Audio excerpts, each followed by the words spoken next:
So today I'm doing a bit of pre-harvesting jobs, as it were. Got machinery to sort out, and I've got this area. So this is where I store the bales around the back of the building. Hardcore this area up to about here originally, and I did store the bales the other way. But then it was very difficult. You always ended up with the ones at the back that you didn't use.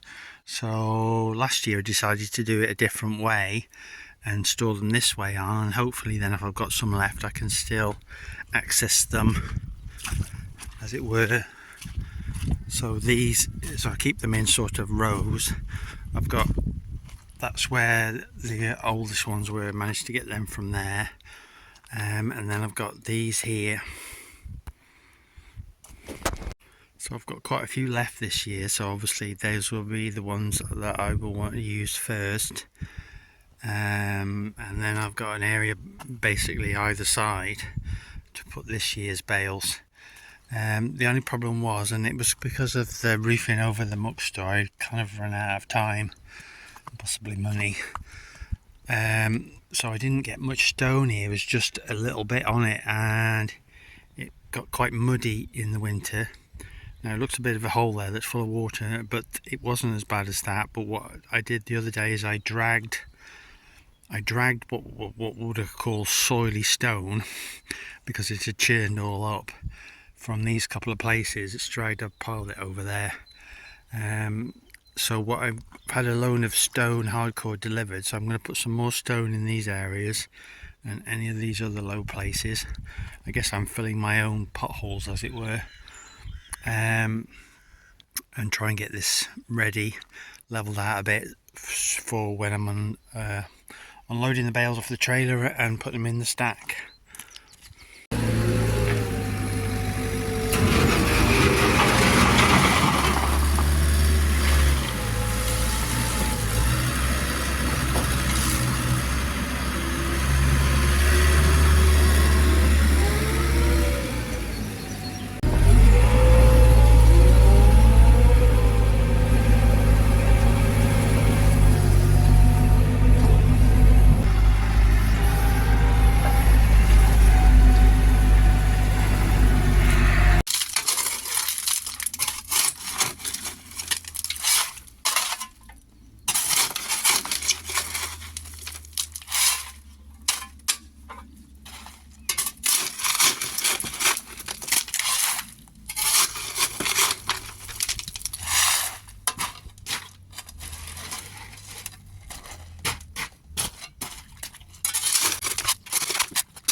So I guess in the same way that potholes don't do your car any good if you run through them, suspension, tyres or any other part associated with the travel of the car, it's not dissimilar with farm machinery. If you've got to drive, particularly things like loaders that are carrying a lot of weight through some rough ground, it just put a lot more strain on all the joints and the wearing parts.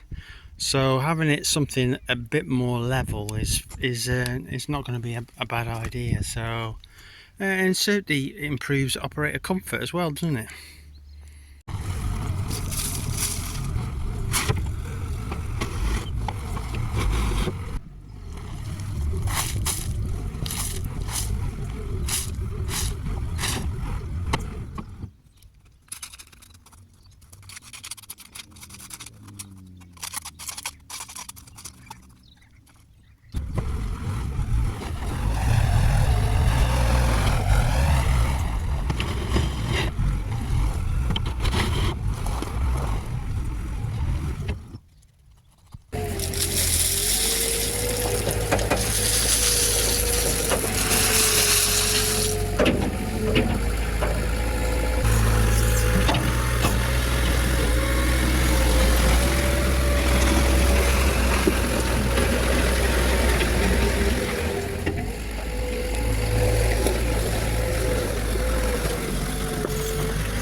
So it's had a bit all over where it's low, so that's kind of filled it up now. What I'll do now is I'll get another bucket full in the Kramer just for a bit of extra weight, and then I'll roll it down. If I see any holes reappear, I can fill them up.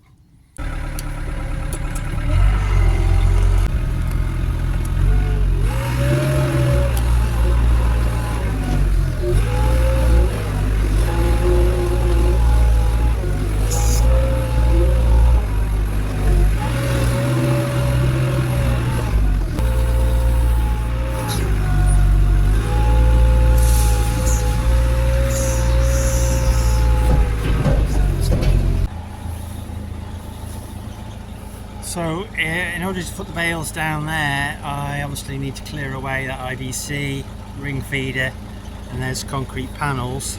And I've got this area here which is a bit more sort of elevated, because where the farm is slopes down.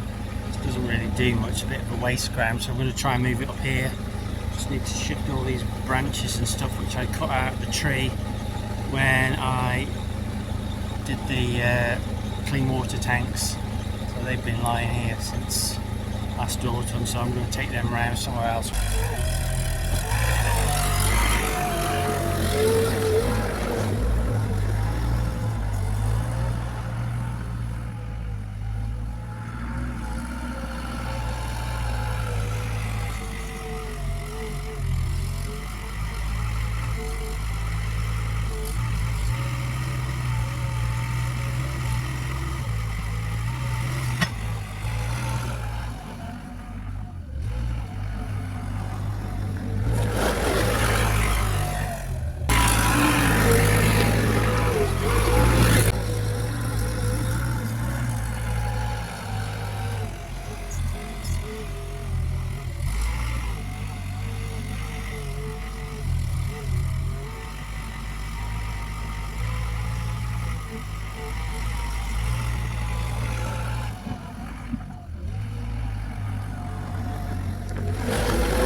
there we go, we've got this area cleaned out here where the concrete panels and everything's gone from there.